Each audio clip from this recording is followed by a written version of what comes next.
Perfecto. El tema 3.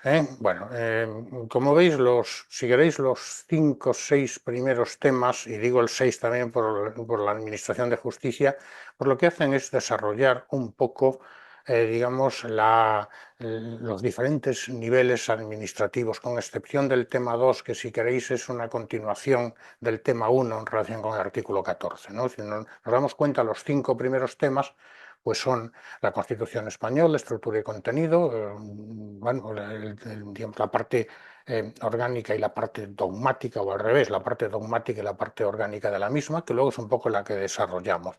El tema 2 es el artículo 14, la igualdad, la igualdad, lógicamente, con las distintas manifestaciones. Y luego el tema 3 básicamente es el desarrollo, los diferentes niveles administrativos que se ha pergeñado en la Constitución en la parte orgánica, ¿no? El gobierno y la administración. La administración, en este caso del tema 3, ¿cuál sería? La Administración General del Estado, en sus 3 vertientes que luego comentaremos. El tema 4, lo que estudiamos es la administración autonómica. La administración autonómica y la administración local. La administración autonómica, el título 8º de la Constitución, que es casi para mí ya historia, historia jurídica, ¿no? Porque para mí y para todos, porque lógicamente eso ya en su momento pues se desarrolló el Estado autonómico, y ahora simplemente lo que hacemos es estudiar lo que dice la Constitución, pero que ya, repito, se tiene ya poca enjundia porque ya se ha hecho. Entonces, el título 8º de la Constitución, que es el desarrollo del Estado autonómico, con las 17 autonomías y las 2 ciudades autónomas, y lo que es la administración local. La administración local comprensiva de los ayuntamientos y las diputaciones provinciales. Entonces, así habremos visto los 3 niveles organizativos que tenemos en España, los 3 niveles administrativos, ¿no? Que sería la Administración General del Estado con sus 3 pilares, la Administración Autonómica y la Administración Local, temas 1, 3 y 4. Y luego, en el tema 5, vemos la Administración Europea, la Administración Europea, que sería el siguiente nivel administrativo. Y ya a partir de ahí pues pasamos a estudiar la Administración de Justicia propiamente dicha, el título 6º de la Constitución, y ya un poco el desarrollo del mismo, que es la Ley Orgánica del Poder Judicial. Y seguimos con la Ley Orgánica del Poder Judicial desde el tema 6, que la iniciamos, hasta el tema, si queréis, 15 de gestión, 14 de tramitación. Estudiamos evidentemente el título 3º, que son, digamos, la jurisdicción, jueces, magistrados. Vemos también el Estatuto Orgánico del Ministerio Fiscal. Estudiamos luego principalmente los libros 5º y 6º, que serían la Oficina Judicial y el Cuerpo de Tramitación de Justicia, y el título 6º, que son los funcionarios de los cuerpos generales y especiales. Son 2 temas muy complicados. Y ya estudiamos los sindicatos, que sería el último de los temas de la parte general, de la parte de derecho constitucional y orgánico. Entonces, como digo, empezamos con el tema 3 a estudiar la administración. Y aquí se nos pide el gobierno y la administración. Estudiamos por una parte el gobierno y por otra parte la administración. Entonces, el gobierno, presidente de gobierno, Consejo de Ministros y la Organización Administrativa Española.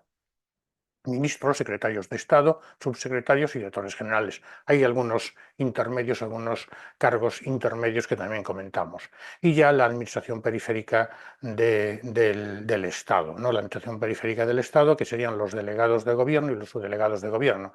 Dicho de otro modo, luego lo comentaré un poco más, de una forma un poco más pausada, pero la Administración General del Estado, si queréis, tiene 3 niveles. El primero de ellos sería la Administración Central del Estado, que es aquella que, digamos, está compuesta pues, por los ministros, los secretarios de Estado, subsecretarios, directores generales, subdirectores y demás.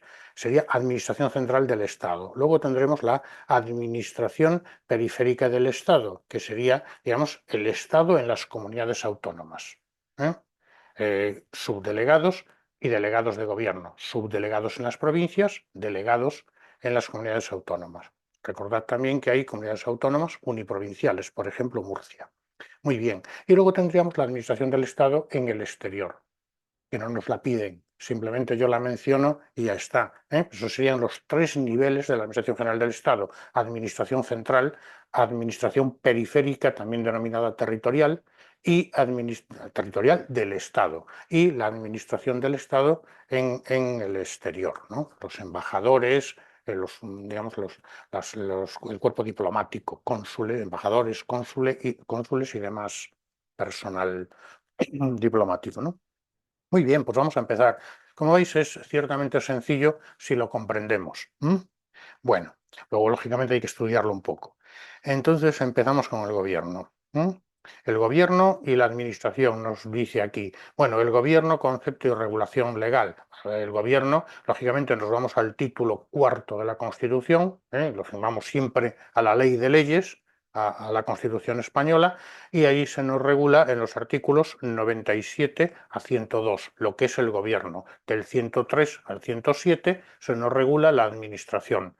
Y además, lógicamente, desarrollando estos artículos constitucionales, se dicta la Ley 5097 de 27 de noviembre, muchas veces reformada, que es la Ley de Organización, Competencia y Funcionamiento del Gobierno, ¿no? Bueno, esta sería un poco la idea: gobierno y administración. Título cuarto de la Constitución española, artículos 97 a 102 del gobierno, desarrollados esos artículos en la ley 5097, y del 103 al 107 la administración, de la que luego hablamos, ¿no? Bueno, a partir de aquí ya empezamos a estudiar ambas normas, la Constitución y la ley del gobierno. Bueno, sí, saber también que el gobierno se encuentra asistido por el Consejo de Estado. El Consejo de Estado, que sería el supremo órgano consultivo del gobierno, de acuerdo con el 107. Se encuentra regulado por una ley orgánica, la 380, importante porque, fijémonos que es una cosa curiosa: el gobierno se regula por una ley ordinaria, ley 5097, la administración también, pero sin embargo el Consejo de Estado se encuentra regulado por una ley orgánica, que es la ley orgánica 380, lo digo a efectos de un tipo test, el tipo de ley, ¿no? Bueno, aquí pues sí podremos seguir, digamos, un poco desarrollando. Después de la ley del gobierno, pues tendríamos pues las disposiciones de carácter administrativo dictadas por el presidente de gobierno, y el gobierno en sí constituido por el Consejo de Ministros, ¿no? Esto sería entonces el gobierno.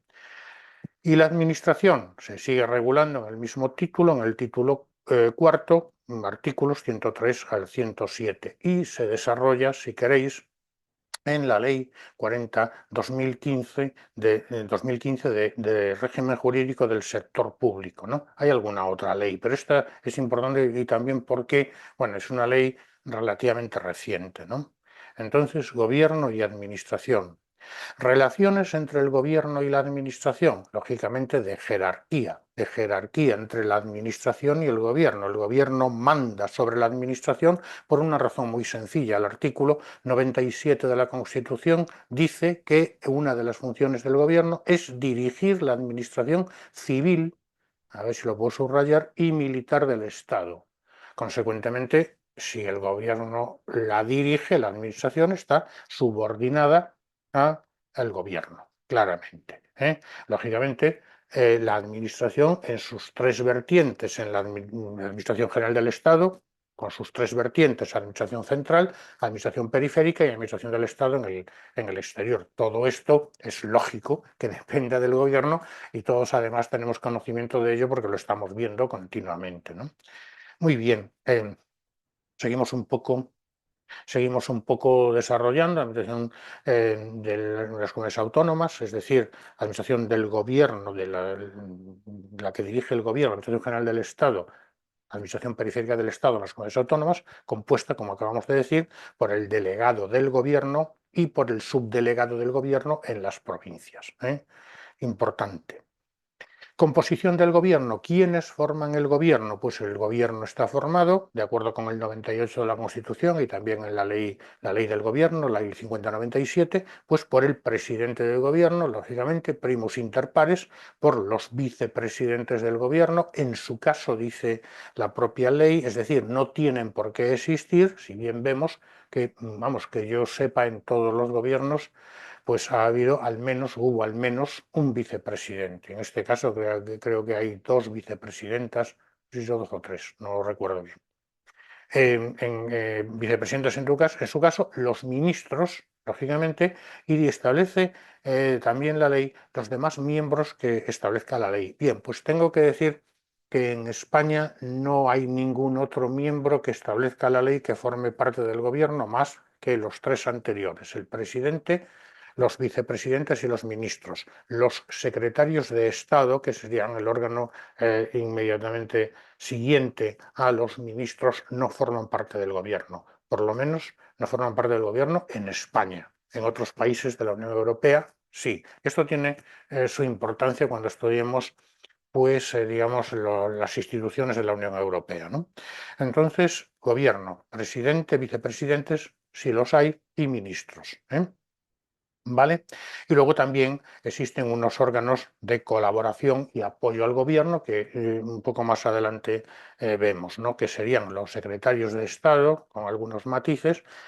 Hay que tener en cuenta que estos órganos tienen a veces diferentes funciones. Por ejemplo, los ministros. Los ministros forman parte del gobierno, como todo el mundo puede entender, pero al mismo tiempo son la cúspide, la cabeza de la administración. Por ejemplo, el ministro de Justicia pues, forma parte del gobierno como ministro de Justicia, pero después es el jefe del Ministerio de Justicia, ¿no? Luego comentaré una cosa de los subsecretarios. Es la cabeza, la cúspide del Ministerio de Justicia. Por tanto, tiene dos funciones, la función política de miembro del gobierno y la función administrativa de jefe del Ministerio de Justicia. La Comisión General de Secretarios de Estado y Subsecretariados, el Secretariado del Gobierno, los gabinetes, etcétera. Luego veremos. Estatuto jurídico de sus miembros. Bueno, pues como se dice aquí, español, mayor de edad, disfrutar de los derechos de sufragio activo y pasivo, no estar habilitado para ejercer empleo o cargo público por sentencia judicial firme. Bien, no se exige ningún tipo de titulación académica. Siempre se me pregunta esto y bueno, no es necesario poseer titulación académica alguna para ser miembro del gobierno y para ser secretario de Estado, que serían los órganos superiores, los ministros y los secretarios de Estado. Para los órganos directivos, sí. Entonces, esta sería un poco la idea. Responsabilidad penal por realizados, por hechos realizados en su cargo, pues evidentemente la sala segunda del Tribunal Supremo, que sería un poco la idea. Y dice, la sala de lo penal o sala segunda del Tribunal Supremo, la acusación por traición o por cualquier otro delito contra la seguridad del Estado solo podrá ser planteada por iniciativa de una parte, perdón, de una cuarta parte de los miembros del Congreso y por la aprobación de mayoría absoluta del Congreso. Y en el caso de ser condenados no se aplica la prerrogativa real de gracia. No cabría el indulto o en su caso la amnistía, como estamos viendo. Bueno, funciones del gobierno, pues aquí nos vamos al 97 de la Constitución, dirigir la política interior y exterior del Estado, la administración civil y militar, la defensa del Estado y la función ejecutiva y la potestad reglamentaria, ¿no? Recordad un poco la división de poderes de cualquier Estado democrático, ¿no? El poder ejecutivo que ostenta el gobierno ejecuta, digamos, las normas emanadas del Parlamento, que es el poder legislativo, y el poder judicial interpreta esas normas. Dentro de la división de poderes de Montesquieu, claramente, poder legislativo, que serían las Cortes Generales, Parlamento, en este caso en España bicameral, el poder ejecutivo, que es el gobierno, no tiene facultad para dictar leyes, con unas excepciones que hemos comentado, artículos 82 a 86 de la Constitución, y el poder judicial, que lo que tiene que hacer es interpretar y aplicar esas leyes, ¿no?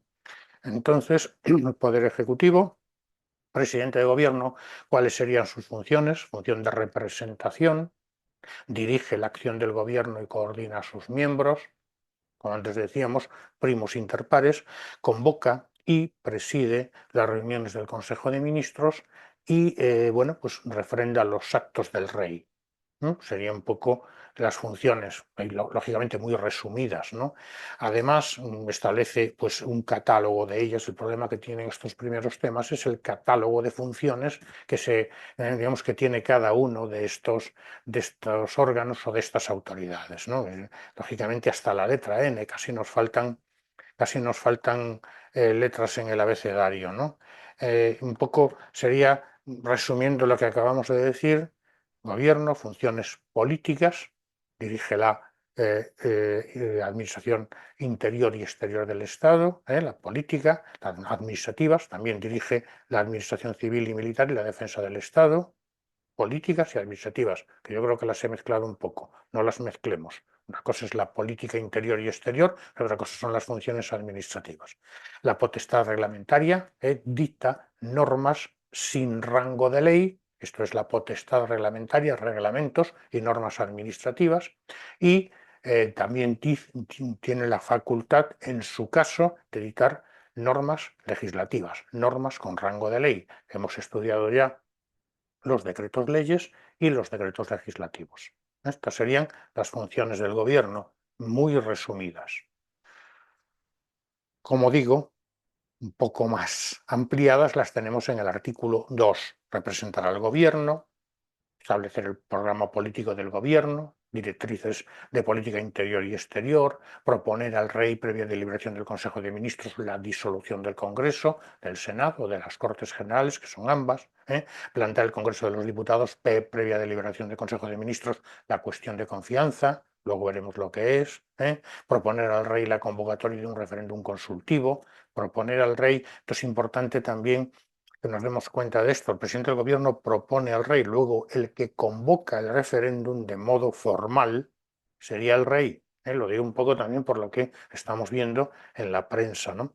Dirigir la política de defensa y ejercer respecto de las Fuerzas Armadas las funciones que establece la ley: convocar el orden del día de los consejos de ministros, refrendar los actos del rey, cuyo referendo le esté encomendado al presidente del gobierno, interponer el recurso de inconstitucionalidad sería otra de las funciones: crear, modificar y suprimir por real decreto los ministerios, es decir, los departamentos ministeriales, así como las secretarías de Estado; proponer al rey el nombramiento y separación de los vicepresidentes de gobierno y de los ministros; resolver los conflictos de atribuciones, digamos, que puedan surgir entre los diferentes ministerios; impartir instrucciones a los demás miembros del gobierno; y ejercer cuantas otras funciones les encomiende la Constitución y la ley, ¿no? Y bueno, y para ejercer todas estas funciones, ¿de qué instrumentos jurídicos dispone el presidente de gobierno? Pues básicamente, presidente de gobierno y gobierno, en su conjunto. Ya hemos dicho que dicta normas con rango de ley, reales decretos legislativos y reales decretos leyes. Hago yo aquí una llamada cuestión importante. Esto tenemos que tenerlo muy claro, estos artículos de la Constitución, 82 a 86, ¿no? Entonces, normas con rango de ley y el resto son normas con rango administrativo, reales decretos de presidente de gobierno. Lógicamente, lo de reales es porque los firma el rey, refrendados por el presidente de gobierno. Reales decretos acordados en Consejo de Ministros, acuerdos del Consejo de Ministros, acuerdos adoptados por las comisiones delegadas de gobierno, órdenes ministeriales, esto ya sería del propio ministerio correspondiente. Y luego, digamos, jerárquicamente, estas normas de ámbito administrativo se regulan del siguiente modo: es decir, en primer término sería, en orden a la jerarquía, el Real Decreto del presidente de gobierno o acordado en Consejo de Ministros y el resto de resoluciones administrativas, por ejemplo, las órdenes ministeriales. Sería un poco la idea que tendríamos que tener. Normas administrativas, ya sabemos que dentro incluso de las normas administrativas hay una jerarquía de normas, al igual que en las normas legales, en las leyes. Bueno, simplemente pues una lectura. Bueno, pues incompatibilidades de los miembros de gobierno, no pueden ejercer más funciones representativas que las del propio hecho de ser parlamentarios.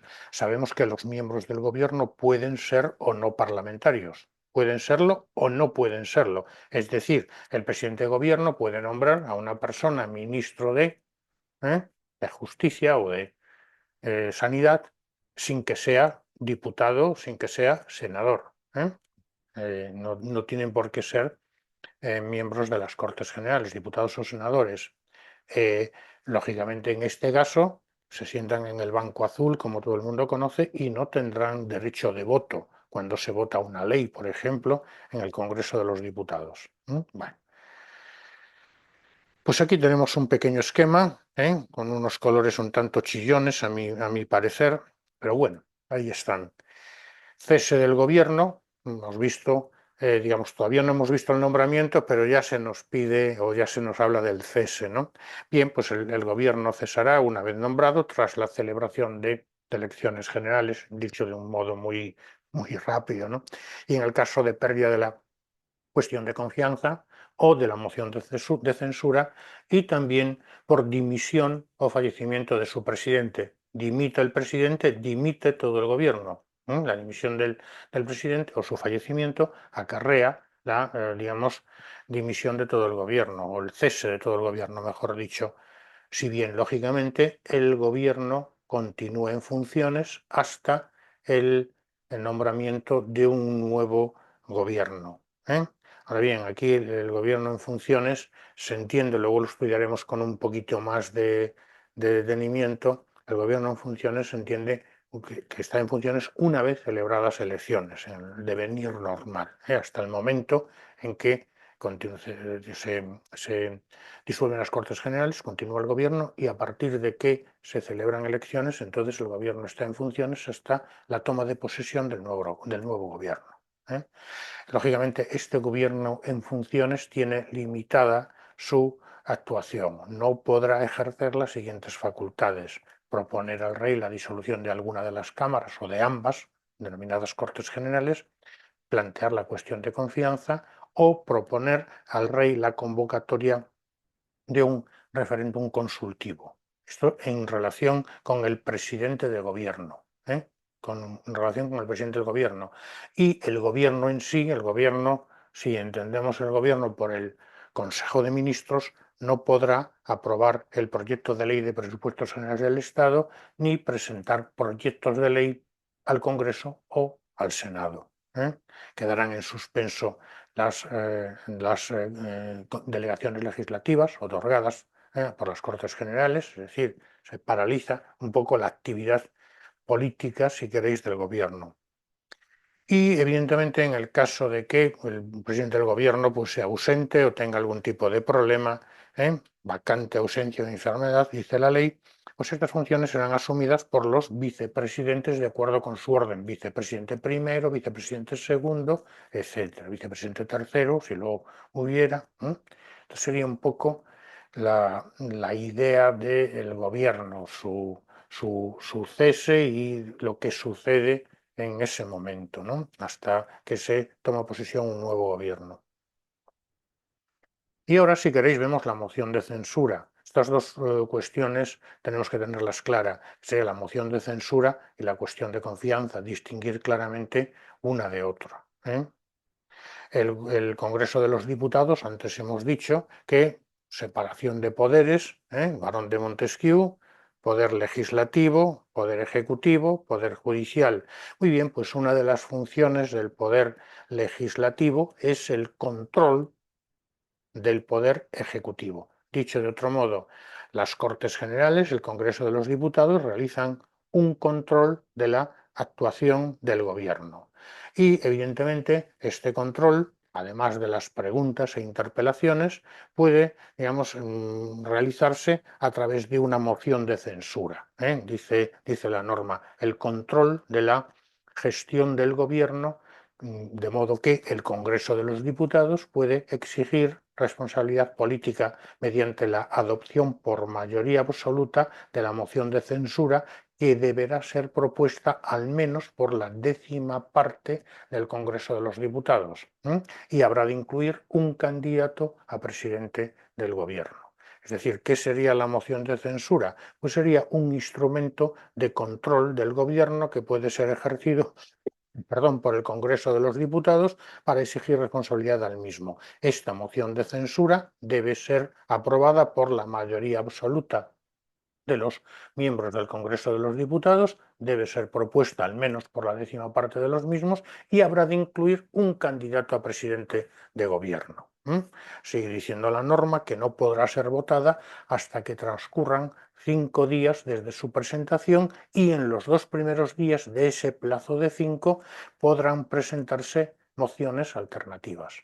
Es decir, el partido político X propone una moción de censura. Muy bien, pues en los 2 primeros días del plazo de 5 que hay hasta plazo mínimo de votación, el partido político Y puede proponer una moción alternativa, también con su candidato a presidente de gobierno. En el caso de que esta moción de censura sea aprobada por mayoría absoluta del Congreso de los Diputados, el Gobierno viene obligado a presentar su dimisión al rey y el candidato propuesto en la moción de censura se entenderá entonces investido en la confianza de la Cámara y el rey lo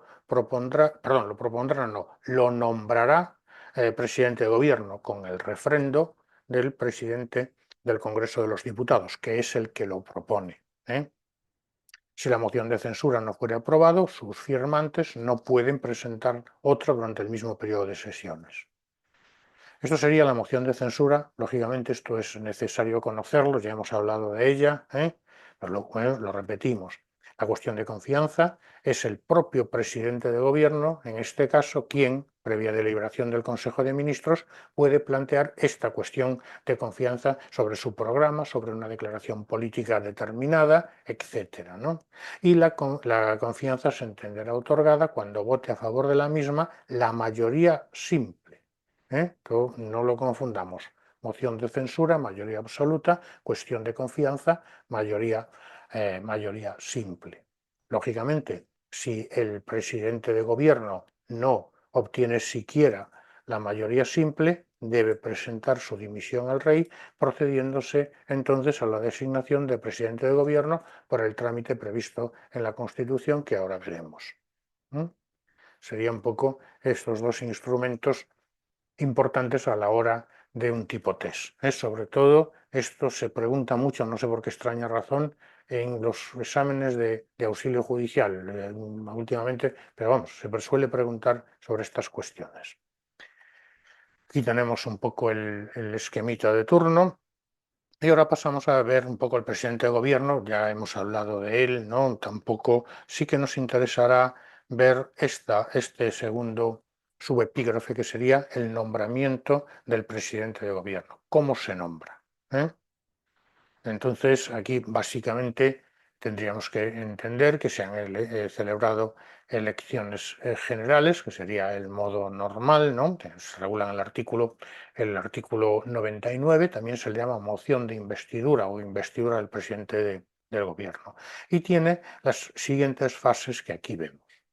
Entonces, entendemos que se ha celebrado ya elecciones generales y se han conformado los grupos parlamentarios. Los grupos parlamentarios, luego veremos su composición en el tema de la semana que viene. Entonces, una vez conformados, el rey los recibe, todos creo que lo vemos en la tele, cuando el rey recibe a los representantes, a los portavoces de los diferentes grupos parlamentarios y a través del presidente del Congreso de los Diputados, una vez que ha hablado con todos los portavoces de los grupos parlamentarios, pues cada uno dice, bueno, pues nosotros vamos a votar al partido tal o al presidente del partido tal, nosotros al cual. Y el rey pues se hace una composición y dice, bueno, pues parece ser que el partido tal tiene mayoría absoluta y en consecuencia, o por lo menos es el que más posibilidades tiene de conseguir esta mayoría y en consecuencia es el candidato que propone, digamos, a través del presidente del Congreso de los Diputados para que, digamos, se encargue de obtener esa mayoría necesaria en primera votación, que sería mayoría absoluta, y luego simple, como ahora vamos a ver. Todo el mundo, todo el mundo lo ve cuando se producen las elecciones, pues el rey encarga o sea, el presidente del grupo del partido X, no quiero nombrar ningún partido político, X o Y, para que se encargue de conseguir la mayoría necesaria para ser investido en el caso de que su partido no haya obtenido la mayoría absoluta, serían 176 diputados. Entonces, si esto ya se produce así, si un partido obtiene 176 o 177 diputados, poco hay que decir.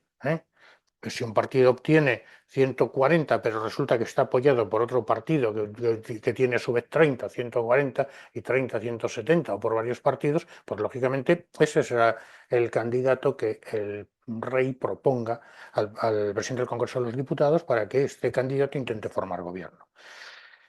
El candidato elegido por los diversos grupos parlamentarios, perdón, expone ante el Congreso de los Diputados el programa político que pretenda formar y solicita la confianza de dicha Cámara, el Congreso de los Diputados. Solicitada la confianza, ¿en cuándo se entiende conferida la confianza? Lógicamente, en primera votación, mayoría absoluta de los diputados, como acabamos de decir, 176, son 350, la mitad serían 175, uno más, 176, mayoría absoluta, estamos uno. La mitad del, digamos, del quórum total. Si ello no fuera posible, se procederá a una segunda votación dentro de las 48 horas siguientes y aquí ya únicamente se necesitará mayoría simple.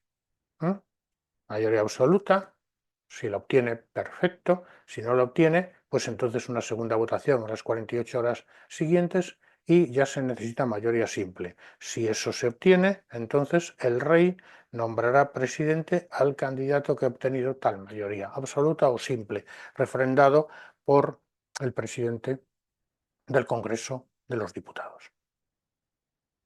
Si transcurridos 2 meses desde la primera votación ninguno de los candidatos obtiene la confianza del Congreso, tal y como hemos dicho, el rey, con el refrendo del presidente del Congreso, disuelve las cámaras y vamos a nuevas elecciones.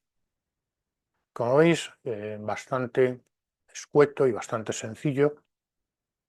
Podemos, digamos, meternos en más líos, pero yo creo que con esto es suficiente. Y el tercer epígrafe nos habla del Consejo de Ministros, ¿no? El Consejo de Ministros que no está definido en ninguna norma, ¿no? El Consejo de Ministros, bueno, pues la reunión de todos los ministros, digo yo aquí, a diferencia del presidente del Gobierno, el Consejo de Ministros no viene regulado en la misma. La ley ni la Constitución hacen referencia a su composición. Son, lógicamente, el presidente del Gobierno, los vicepresidentes y todos los ministros, el Pleno, ¿no? Pero no se regula exactamente. Entonces sí que tendríamos que tener que es un órgano de carácter político y también de carácter administrativo. Ya hemos comentado que el gobierno tiene tanto funciones políticas cuanto funciones administrativas como cúspide de la administración.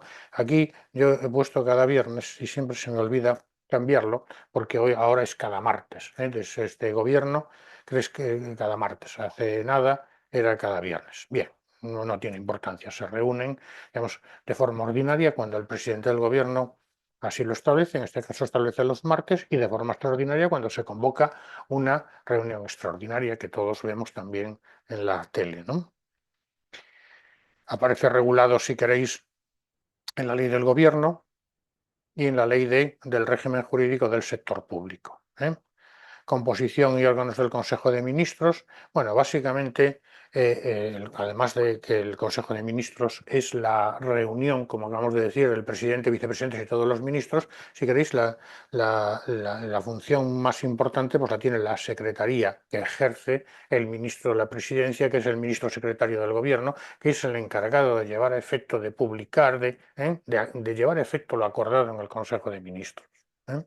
Sería un poco la idea.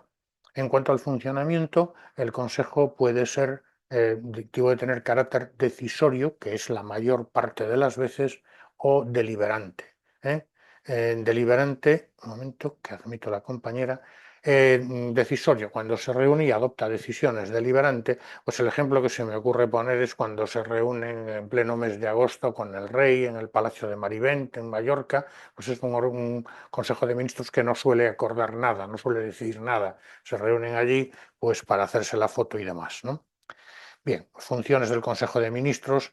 Como digo, aquí hay funciones para dar y tomar, ¿eh? Lógicamente no es posible aprenderse estos catálogos de funciones de memoria. Consecuentemente, pues los vamos leyendo, si queréis, y bueno, bueno, pues vamos un poco quedándonos un poco con los conceptos y a lo largo del estudio lo vamos repasando para quedarnos con estas ideas, ¿no?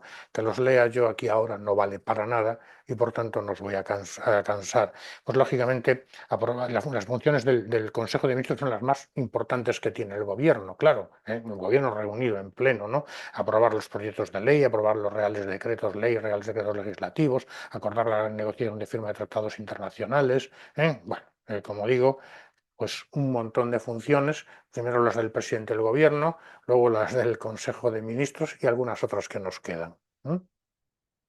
Funciones del Consejo de Ministros entonces. Comisiones delegadas de gobierno. Sí, las comisiones delegadas de gobierno, bueno, son importantes también, lo mismo que evidentemente los, digamos, el gobierno se reúne en Consejo de Ministros, también puede reunirse en comisiones delegadas de gobierno cuando no es necesario, digamos, el Pleno, que sería el Consejo de Ministros, ¿eh? Las comisiones delegadas del Gobierno podrán ser creadas, modificadas y suprimidas por el Consejo de Ministros mediante Real Decreto a propuesta del presidente de Gobierno, de acuerdo con el artículo 6 de la ley. ¿Y qué, digamos, qué contiene el Real Decreto de creación de una comisión delegada de Gobierno? Pues básicamente el presidente, quienes lo componen, el secretario, el secretario de la comisión y las funciones que se le atribuyen a la misma. Digamos, el régimen de funcionamiento, el régimen administrativo de funcionamiento. ¿No? Entonces yo siempre lo recuerdo así, porque esto es una pregunta que se hace también, ¿no? ¿Qué debe especificar el Real Decreto que crea una comisión delegada de gobierno? Pues es muy fácil. El presidente, quienes lo componen, quién es el secretario, ya serían tres, las funciones que tiene, para qué se crea, ¿eh? Y el régimen de funcionamiento de la misma, que es el régimen administrativo de cualquier órgano colegiado, ¿eh? Particular las convocatorias y las suplencias. Entonces, presidente, secretario, quiénes la forman, qué funciones tiene y cómo van a funcionar. Sería un poco las 5 cosas que tiene que contener el Real Decreto de creación de una comisión delegada de gobierno, ¿no? Podrán ser convocadas los titulares de los órganos superiores, que luego veremos quiénes son, ¿eh? Ministros, secretarios de Estado y también los órganos directivos de la Administración General del Estado, ¿eh? Bueno, básicamente son órganos colegiados, las comisiones delegadas de gobierno, como acabamos de decir. Entonces, bueno, les corresponde, pues, digamos, examinar y estudiar y resolver sobre aquellas cuestiones de carácter general que que tengan relación con varios ministerios, ¿eh? Para eso se crea. Es decir, se crea de modo general presidida por un vicepresidente del gobierno con varios ministerios porque tienen que resolver algo en común, estableciendo, como decimos, quién es el secretario, las funciones que tienen y cómo se van a reunir y cuál es su régimen de convocatorias, ¿no? ¿Vale? Sería un poco lo que aquí se dice en estos 4 puntos que tenemos aquí, ¿no? Examinar las cuestiones de carácter general con varios ministerios, estudiar aquellos asuntos que afectan a varios ministerios y requieran la colaboración de los mismos. Resolver asuntos que afectando a más de un ministerio no requieran ser elevados a Consejo de Ministros, también podría ser, y cualquier otra atribución que se les atribuya, ¿no? Por parte del Consejo de Ministros. Entonces, comisiones delegadas del gobierno, ¿eh? Importante este subepígrafe. Y luego ya tendríamos el secretariado del gobierno, que como hemos dicho lo ejerce el ministro de la presidencia, ¿eh? El secretariado del gobierno, pues es lo que todos podemos imaginar. Si entendemos que el Consejo de Ministros es un órgano colegiado, sabemos cuáles son las funciones del secretario en cualquier órgano colegiado, ¿no? Remisión de las convocatorias a los diferentes miembros, es decir, convocar por orden del presidente, convocar las reuniones del Consejo de Ministros, ¿eh? Bueno, pues también encargarse un poco, porque tiene mucha importancia, de la publicación de todas aquellas resoluciones acordadas en Consejo de Ministros, ¿eh? Sería un poco la idea. Entonces, de este epígrafe, secretario del Gobierno, el secretario de Gobierno, como todos sabemos ya o debemos saber o empezamos a saber, es el ministro de la Presidencia, y el secretario del Gobierno pues es la oficina, si queréis, que asiste a este ministro de la Presidencia, que es un órgano de apoyo al Consejo de Ministros, ¿eh? ¿Vale? No tiene mucho más, ¿eh? Una simple lectura. Se estructura, eso sí, dentro del Ministerio de la Presidencia, de tal forma que es, bueno, cuando el presidente del gobierno, digamos, toma posesión de su cargo, pues de modo general, mediante un real decreto, establece, digamos, los diferentes ministerios. No en todos los gobiernos existe el mismo número de ministerios ni con el mismo nombre. Y ahí, bueno, pues va desgranando, pues, las funciones que tiene cada uno de los ministerios en concreto. Lógicamente, hablando del secretariado del gobierno, pues como acabamos de decir, se incorpora al Ministerio de la Presidencia. ¿Vale? El director del Secretariado de Gobierno ejercerá la Secretaría Adjunta de la Comisión General de Secretarios de Estado y Subsecretarios. Sería un poco estas cuestiones que pueden ser preguntadas en un tipo test. Los gabinetes también son órganos de apoyo político y técnico al gobierno. Pues aquí se incorporan pues órganos, como decimos, de todo tipo. Los jefes de gabinete pues son importantes funcionarios, ¿no?, al servicio de la autoridad, digamos, de la que dependen, pues desde asesores, por decir de alguna forma, pero también todo el personal de apoyo, como pudieran ser conductores, escoltas, todo este tipo de personal se incorpora al gabinete. Lógicamente, los que tienen más importancia pues son los órganos de asesoramiento político, ¿no? ¿Vale? Los gabinetes prestan su apoyo a los miembros de gobierno y secretarios de Estado en el ejercicio de su función política, también en el ejercicio de su función parlamentaria y en relación con el resto de instituciones, ¿no? Entonces, los gabinetes también como órgano de apoyo al gobierno, apoyo político y técnico. Pues un poco aquí tenemos los diferentes, bueno, pues un organigrama, presidente de gobierno, presidente del gobierno, secretarías de estados. Es decir, lógicamente, repito, esto siempre es una aproximación, porque cada gobierno, el presidente, cuando toma posesión de su cargo, mediante un real decreto presidente del gobierno, crea la estructura que entiende que sirve mejor a los fines que tiene pensado realizar como presidente de gobierno, ¿eh? No siempre es el mismo, pero la estructura que establece la ley más o menos es esta. ¿De acuerdo? Esto sería, por tanto, lo que es el gobierno, ¿eh? Gobierno que, como decimos, naturaleza política y naturaleza administrativa.